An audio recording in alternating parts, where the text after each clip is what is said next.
And welcome back to Square Off. Last week, Maricopa County elections officials gave the media a preview of the 2024 vote in a mock election with real poll workers and real election equipment. The run-through gave us some real takeaways to share with voters ahead of the start of mail-in voting on July 3rd. Joining me with those takeaways is Jen Fifield. She's a Phoenix-based elections reporter for the nonprofit newsroom votebeat.org. She's broken major stories on our elections over the last several years. Welcome back to Square Off. Thanks for having me. We both attended the mock election last week. It was the first one the county's ever done. Why'd they do it? Well, I think that in the lead up to the election, they realized how small changes can really affect how it goes. So we saw that with, changing the paper weight in the last election where the printers had problems, and now they're adding a second card to the ballot, a second sheet of paper is a better way to say it, and wondering what might go wrong. So you spotted a significant change from the 2022 election during this mock election, that it revived memories of the SharpieGate controversy of 2020. So it starts with a change in the ballot paper you noted. Tell us what's different about the ballot paper and then tie it into SharpieGate. Sure. So the ballot paper is actually going back to what we used in 2020, where you saw a little bit of bleed through your paper if you voted in person, where you're marking your ballot and you see it on the other side. People were concerned causing SharpieGate.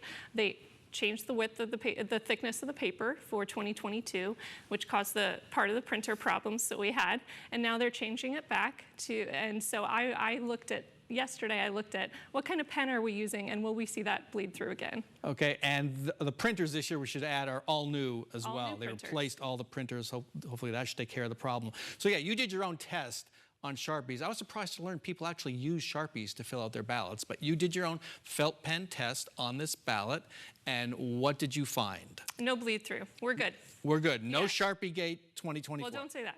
Okay. And we don't know what will happen, and we don't know what kind of controversies will come during this election. Okay. Number two, the county is concerned about that two-page ballot you mentioned. What could be the issue there?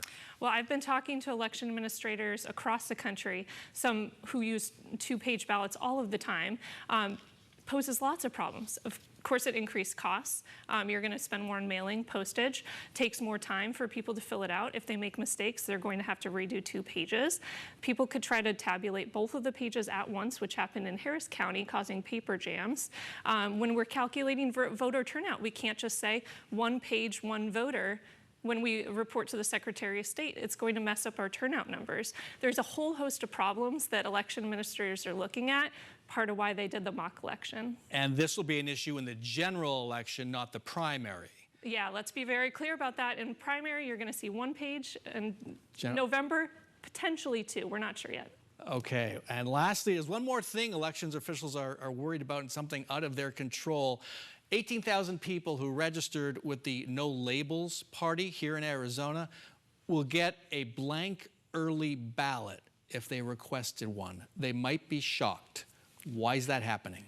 It's actually, I think, 27,000 people. Oh, it's 27,000 now? I believe so, at the state level. I checked. Perhaps that's Maricopa County. Oh, it is Maricopa County. You are correct. 27,000. Yes. And so we're looking at a ballot that's going to tell you, No Labels said we don't want any candidates, and so you have no candidates on your ballot. And so what is the concern among elections officials?